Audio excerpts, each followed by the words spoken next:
Road trips are fun, and if you want to do it with an EV, you need three things: a big battery with sufficient range, an aerodynamic design with low drag coefficient, and preferably a single motor that's efficient and powerful. And this Smart Hatchet-1 Brabus has none of it. Can you get from KL to Penang on a single charge? Continue watching to find out more.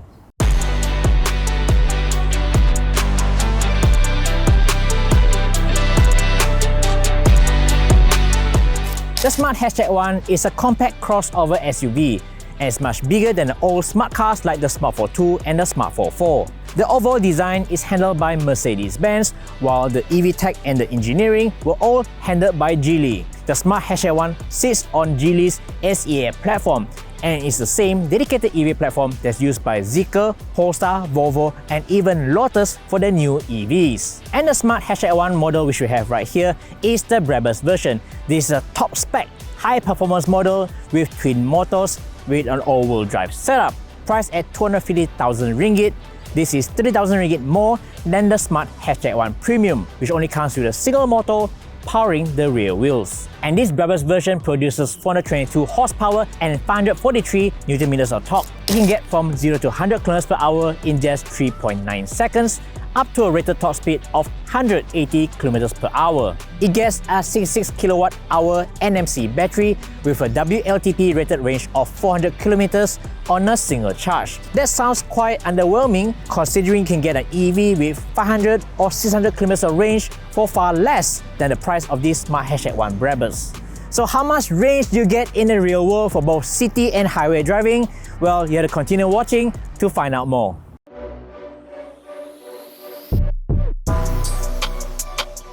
The Smart Hatchet-1 looks very stylish and is a very youthful jelly bean design which I like. It does look like a baby Mercedes EV, especially that EQ style headlights and rear lights. Personally, I prefer this design over the Mercedes-Benz EQA, EQB and EQC. Just look at it!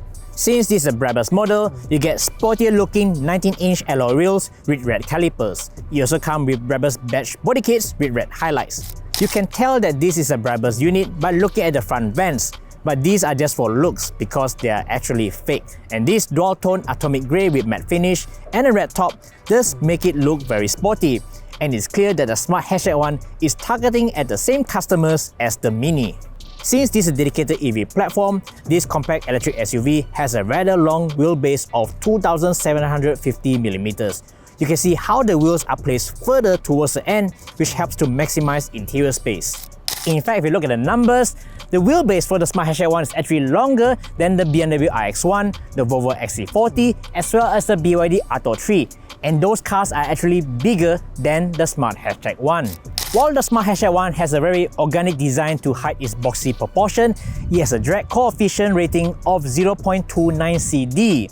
That's quite high, and what that means is that it will affect your usable range when you drive this car at highway speeds. As a comparison, bigger electric SUVs like the BMW iX and the Mercedes-Benz EQA SUV have a much lower drag coefficient of just 0.25 CD. Well, at least it's better than the Volvo XC40 and the C40, which has a higher rating of 0.32 CD.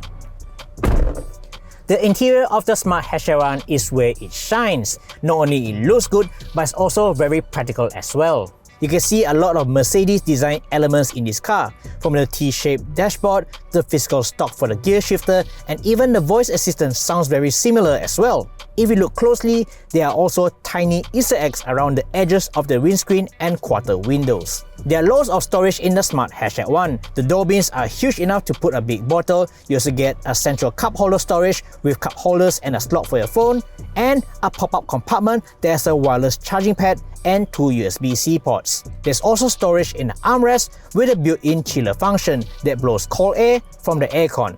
Since this is an EV, you also have more storage underneath which you can put a handbag. While the build quality overall is pretty good, I feel that there are some areas that can be improved on the Smart Hatchet-1. The internal surfaces in the door bins and the lower compartments are made out of hard plastic, and that means if you drive aggressively, you can hear your small items including your house keys rattling and sliding around.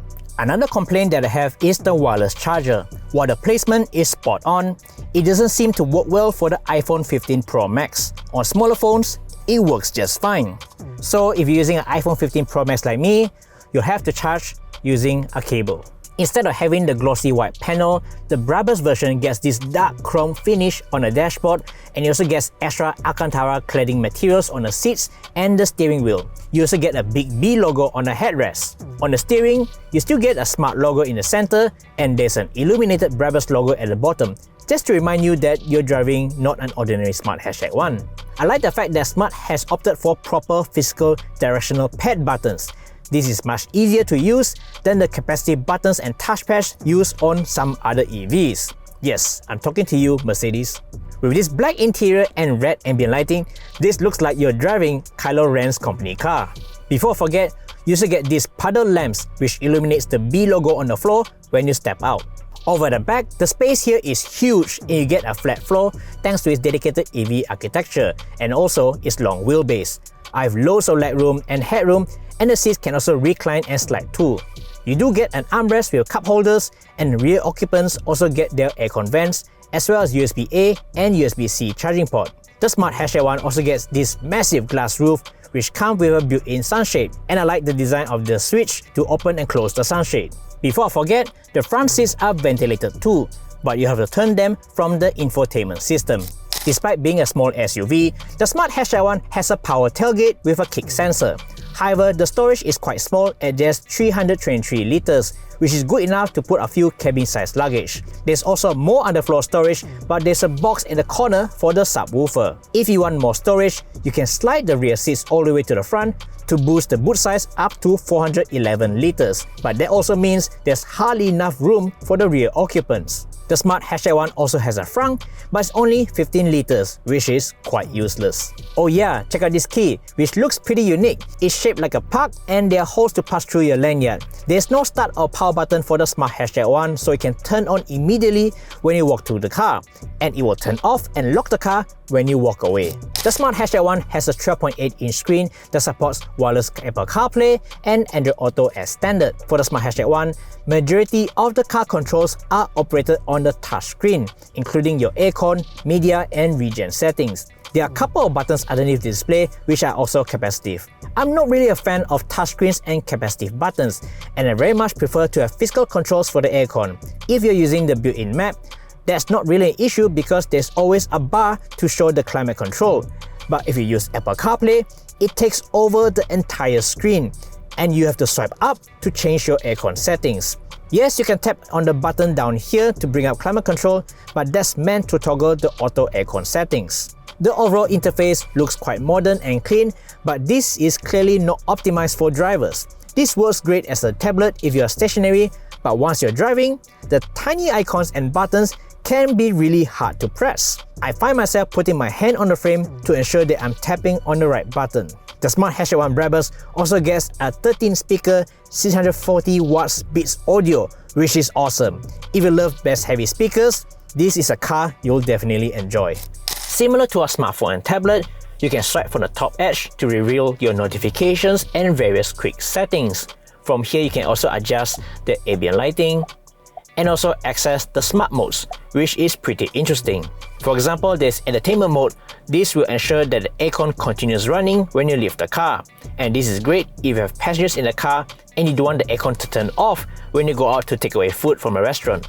And if your battery is low, there's Eco Plus mode to help you squeeze extra range from the battery, so this will help to cut down other power consuming features. And if you're feeling tired, there's also Energize mode to help you refresh by blasting cold fresh air directly to your face. And there's also Rest mode, which will help to recline your seat and put up the windows and sunblind and turn off the lights to ensure a perfect environment for a quick nap. Lastly, there's Pet mode, which is perfect for pet owners. What this does is that when you lock the car up, it will keep the aircon running to ensure a comfortable environment for your cat or dog. Unlike a Tesla, you still get a physical indicator stock, an instrument cluster, and even a head-up display. However, for the side mirrors, the adjustments are done via the infotainment display, and you have to use the steering wheel buttons to adjust the mirror. Thanks to the slimmer 9.2-inch instrument cluster, the dash is mounted quite low, giving you greater visibility of the road ahead of you. Besides the speed, the left side of the skinny display shows your battery level and range remaining, and also a bar which supposedly illustrates your energy usage. The battery icon is just like the one you get on your smartphone, and it is tiny. And the supposed power bar, which illustrates your power or regen level, just moves around and it doesn't provide any context if you're driving efficiently or not. Thankfully, the right side of the display can be toggled to show you distance, efficiency, and odometer, as well as your navigation and media controls. The head-up display is also very clear and sharp, giving you the vital information such as speed, adaptive cruise control, navigation, and even blind spot monitoring in your field of view. The directions for navigation is pretty cool, but you must use the built-in satellite navigation. Range anxiety is a common concern among new and potential EV buyers, and Smart wants to address that with its live built-in maps, which can display available chargers along the way. You can view a map to see how far you can go based on your current state of charge. If you use the built-in maps to navigate, it will show the estimated battery remaining and it will recommend chargers along the way. On top of that, there's also the Hello Smart app, which also helps you to find the nearest charger, and this app also allows you to activate and pay for EV charging. According to Smart, their EV charging ecosystem is linked to Gentari, JomCharge, and Charge EV charging networks, which represents over 70% of total charging points in the country. However, there are a couple of issues. Firstly, it doesn't seem to include all chargers on the three networks. Before starting my road trip, I charged at JomCharge 180kW DC charger at the Curve, and it isn't listed in the app. Other newer charge points like the ones at Mid Valley and the Gardens are also not listed as well. Secondly, the built-in navigation is a little bit glitchy. When I was low in battery near Juru in Penang, it kept recommending me to go to Taiping, which is further. And then there's the issue of navigation. While traveling on the North-South Expressway and I want to look for a charger, it doesn't know how to differentiate the charger INRs on either the northbound or southbound direction. It seems to me that they're recommending chargers based on distance, but not on the actual travel time, which is not very smart. The Hello Smart app itself, while it looks very clean, doesn't seem to be very reliable. During the weekend of testing, it didn't want to update the car status for several hours. Luckily, the charging feature does work, but the app shows a different state of charge. For example, when I was charging the car at 3%, the app is still showing that I have over 50% battery remaining. While it's great that users can find and activate EV chargers from one single app, the rates do look slightly more expensive. For example, chargers that cost RM1.60 per kilowatt hour are priced at RM1.69 per kilowatt hour on the Hello Smart app. Overall, great effort and ambition, but there's still a lot of work needs to be done by Smart if they want to address range anxiety. From my experience, it's not as reliable or as seamless as Tesla's ecosystem. Similar to Mercedes, the driver aids are pretty reliable and easy to operate. With Smart Pilot Assist, the car practically drives itself with adaptive cruise control and lane century assist. It's also easy to turn on and to adjust using the physical buttons on the steering wheel. There's also rear cross traffic alert and door opening warning for greater peace of mind. There's even a parking assist feature, which is handy and easy to operate just like your typical Mercedes.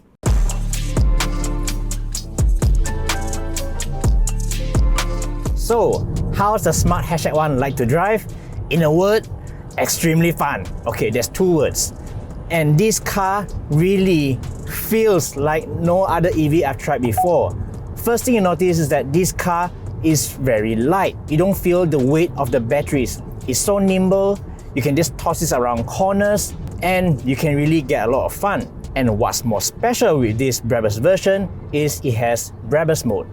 So you tap on the driving mode to Brabus, and what that does, it unlocks the full performance, 422 horsepower and 543 Newton meters of torque, and can get from 0 to 100 km per hour in just 3.9 seconds. And on top of that, you also get this engine sound. So when you put your foot down,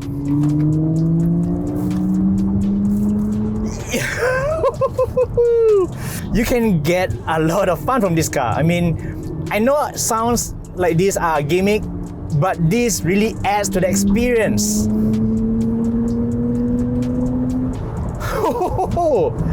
And it's very competent. I mean, it's very stable in the corners. It really gives you that confidence, you know, to toss this car around, and the steering feels very direct, and the brakes are pretty good too. This feels like an ICE car. It doesn't feel like an EV, and that's the best part of it. And this car, when you find a clear corner, you just put your foot down and off you go. It really does put a smile on your face any day. And since this is the Brabus version, the suspension is much stiffer. It's stiffer than what you get on the Smart #1 Premium. And you know what? I really love this stiff suspension. It really is fitting for a sporty hatchback characteristic like this. But yet, it's not uncomfortable because I've driven this through city roads, and if you drive it slow in the city, it's still very comfortable. Even at highway speed like this, if I put my foot down, it's well composed, and it really does soaks up the imperfection pretty well, so you don't get that sharp jolt when you go through like rough surfaces. So this is a right balance. I think Smart #1 Brabus has nailed it in terms of the handling and the suspension. This feels like driving a Mini Cooper, but in a more practical package because you have greater visibility, you've got so much space, and it's so fun to drive. No wonder 60% of Smart #1 bookings during the time of launch is for this Brabus model. That engine sound really adds to the excitement of driving this car. But of course, driving at constant speed, that sound can be quite annoying after a long period of time. But fortunately, you can disable it from the settings. You can turn it off so it can be as quiet as a normal EV. If I have one complaint about driving this Smart #1 is that if you want to change between Eco, Comfort, Sports and Brabus, you need to touch on the capacitive button on the lower left side of the infotainment display. So there's a drive mode button down here, which can be quite hard to reach. And that's not ideal, especially when you're driving. I mean, it's more practical if this button is placed on the steering wheel where your hands are located most of the time. Because to touch that and need to rotate through the various modes can be a little bit distracting. Not very practical. So yeah, I just wish they have a one button on the steering wheel here to just activate Brabus mode. And of course, we can't talk about EV without talking about regenerative braking. So for this car, they try to mimic the experience of an internal combustion engine with this engine braking. So you only have two modes, normal or strong. And there's also one thing called e-pedal, which is supposed to be one pedal driving. But here's the thing, it feels very weird. It's different from the typical one pedal driving on other EVs. Most of the time, on one pedal driving, you get the maximum regen level, and you can adjust the level of regen by releasing your foot gradually from the foot pedal, and the car will come to complete stop. But for the Smart #1, when you leave the foot throttle, it gives you the maximum regen, but down to the last few meters, it tends to coast off more than what you expect. And as a result, the car may stop about 1 meter or 2 away from where you intended to stop. And that means you need to apply the brakes, and that can be unnerving. And that's not the annoying bit. And if you have an idiot in front of you that keeps applying the brakes all the time, that means you have to be on standby to press the foot brake so that it can stop on time, or else you're going to crash the car in front of you. And that's not the annoying problem. Even the enable e-pedal, when you tap the button, you're forced to read like a disclaimer for 10 seconds and you can't press the screen. And there's no way for you to tap like, don't show me this message again. No, you can't do that. So you need to wait for 10 seconds to confirm in order to enable e-pedal mode. But the good thing is that if you turn it on, it will stay on even after you restart the car. Of course, the most important thing about EV is the range available. So on this Brabus version, the advertised WLTP range is 400 kilometers on a single charge. If you're going to use this for highway trips and for long distance trips, I must say that it's overly optimistic. Because when I went to Taiping over the weekend through WCE highway, I averaged about 110 kilometers. I will normally follow the speed limit, but on the WCE highway, I think I had a little bit too much fun. So I've gotten an efficiency of 18.1 kilowatt hour per 100 km. So initially I thought maybe I could reach Penang Island on a single charge because that's what's indicated in the map. And in reality, I reached Juru, RNR, with just 3% battery left. So I did about 350 kilometers on a single charge from 100% down to 3%. So yeah, I reached Penang, but not the main island. For city driving, I get about 13 to 14 kilowatt hour per 100 kilometers. Well, it's okay for a car this size. It could be better, but that's pretty decent for city driving. So with that kind of usage, you probably can get 400 kilometers on a single charge if it involves city driving on a daily basis. However, if you're going to put it on Brabus most of the time and have a lot of fun like this, you could be looking at about 25 kilowatt hour per 100 km or more, depending on your driving conditions. So enjoy Brabus mode responsibly. Also, a major complaint that I have with the Smart #1 is the way they display the estimated range remaining. Because on this Smart #1, it's not dynamic in the sense that if you charge this car to full, it will display 400 kilometers remaining on the instrument cluster, regardless of your driving history. And that's very dangerous and misleading, because during my trip to Penang, it shows 400 kilometers on a full charge, and when I reach at a 50% point, they show about 200 kilometers. So in a way, it just gives you the calculated range regardless of your driving habits or your power consumption. And that can be dangerous because you can be giving a false sense of security that your car can make it, but in reality, you don't. However, you can address that by going to the EV settings and change the range to dynamic. So that cuts down about 100 kilometers of the range. So at full charge, you get about 300 kilometers range remaining. So that gives it a more realistic figure if you plan on driving this very enthusiastically. But you know what? This is a very bad way of displaying the range, because in most EVs, this range should be dynamic. If you drive hard, you should see the range drop immediately. If you're on an aircon, you turn the speed to high, you reduce temperature to like 20 or 19, you can see the range drop significantly. So that gives you a more realistic reality check of how far your car can go. Not like this. For this implementation, before you know it's too late, it might be too late. If you want to drive this car for long distance drives, I suggest setting the range to dynamic mode so that it's better to be safe than sorry. Is the limited 400 km range a huge problem? Well, if you want to do a road trip, and from my experience driving from KL to Penang, it's hard to get there to the main island on a single charge. Maybe it might be possible if you drive a bit slower, maybe less than 100 km per hour, but it's hard to do so in a fun car like this. Come on man, this car is all about performance.